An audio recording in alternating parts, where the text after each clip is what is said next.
नमस्ते दोस्तों।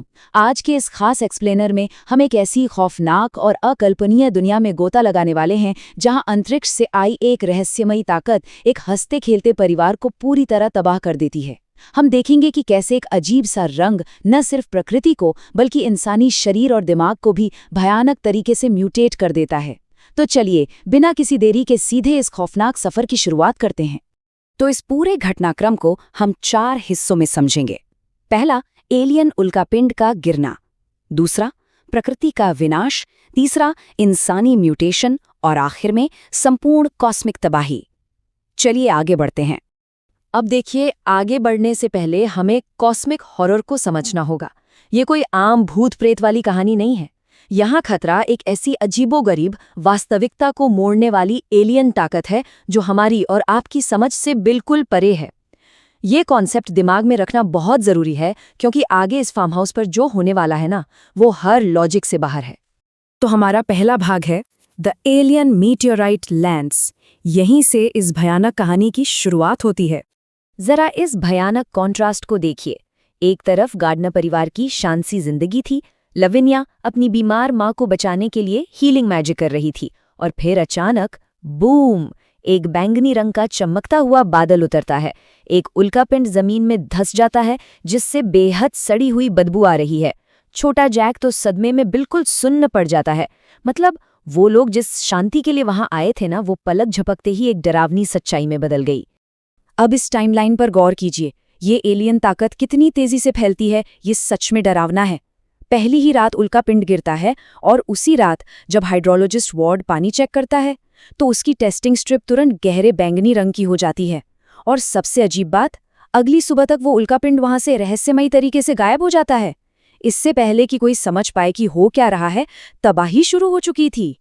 आगे बढ़ते हैं हमारे दूसरे भाग की तरफ, करप्टिंग द नेचुरल वर्ल्ड, जहां हम देखेंगे कि कैसे ये ताकत किसी अलौकिक कैंसर की तरह पूरे वातावरण को खोखला कर देती है। अब देखिए, ये म्यूटेशन सिर्फ रंगों तक सीमित नहीं था, ये तो सीधे तौर पर प्रकृति के नियमों को ही तोड़ रहा था। सोचिए, कुएं के पास रातों रात अजीब से गुलाबी फूल उगाते हैं। किचन में रखे एक अंडे से खून निकलता है और उसमें से एक अजीब सा गुलाबी कीड़ा बाहर आता है। फसलें 1 महीने पहले ही पक जाती हैं, लेकिन जब नेथन उन टमाटरों को चखता है तो उनका स्वाद बिल्कुल सड़ा हुआ और घटिया होता है।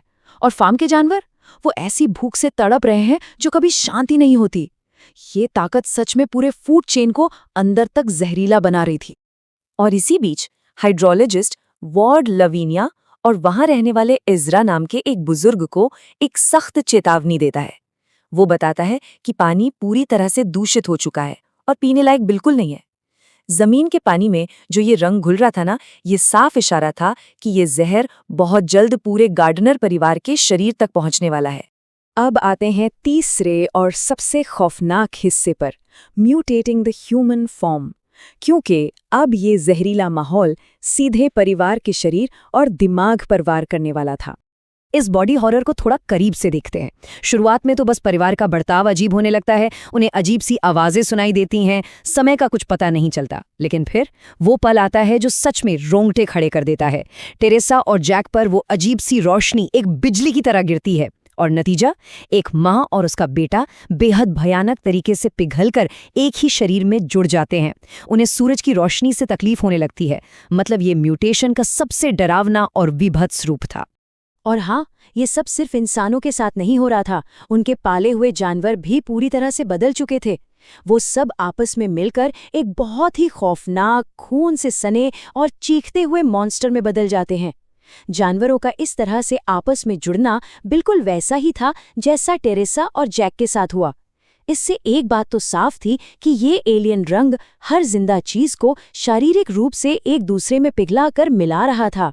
अब इस सब के बीच नेथन के दिमाग की हालत सोचिए। वो पूरी तरह टूट चुका है। जब शेरिफ और वार्ड उससे पूछते हैं कि परिवार कहाँ है, तो वो एक खाली लिविंग रूम की तरफ इशारा करके कहता है, सब यहीं तो है। सरस सोचिए, उसकी पत्नी और बेटा तहखाने में एक मॉन्स्टर बनकर दर्द से चीख रहे हैं और नेथन उसी खराब पानी से बनी बर्फ डालकर शराब पी रहा है। वो एक नॉर्मल परिवार होने का हैलुसिनेशन पाल रहा है। ये साइकोलॉजिकल ब्रेकडाउन इस कॉस्मिक हॉरर का एक बहुत बड़ा हिस्सा है। अब इतने भयानक मंजर को देखकर दिमाग में बस एक ही सवाल आता है, क्या इस अजीब रंग की पकड़ से कोई बच भी सकता है? क्या बचने की कोई उम्मीद है या फिर सब कुछ खत्म होना तय है? और यही सवाल हमें ले जाता है चौथे और आखिरी भाग की तरफ, द फाइनल कॉस्मिक कंजम्पशन। ये वो क्लाइमैक्स है जहां ये एलियन म्यूटेशन सब कुछ निगलना शुरू कर देता है। अब एज़रा की मौत को ही ले लीजिए। ये इस बात का सबसे बड़ा सबूत था कि असल में चल क्या रहा है। एज़रा का बेजान शरीर पड़ा था और उसके अंदर वही अजीब सा रंग चमक रहा था जो अचानक से फट जाता है।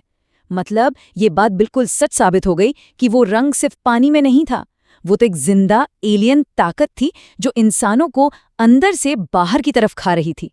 इसके तुरंत बाद जब शेरिफ और वार्ड वहां से जान बचाकर भागने की कोशिश करते हैं तो एक म्यूटेट हुआ पेड़ जैसा भयानक क्रिएचर पल भर में शेरिफ की जान ले लेता है।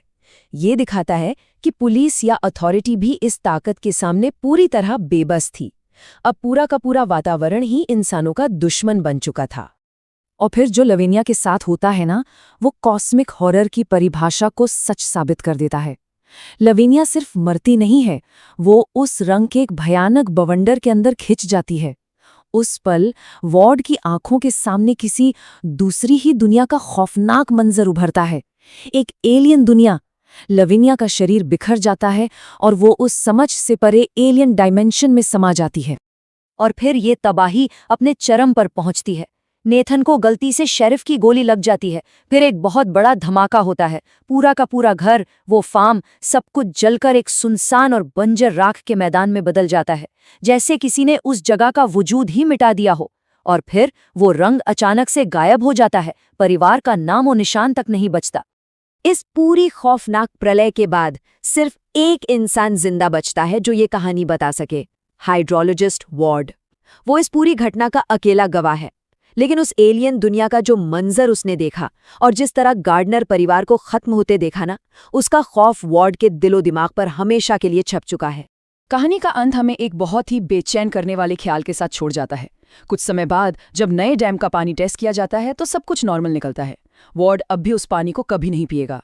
लेकिन तभी हवा में एक अजीबोगरीब गुलाबी कीड़ा मंडराता हुआ दिखाई देता है।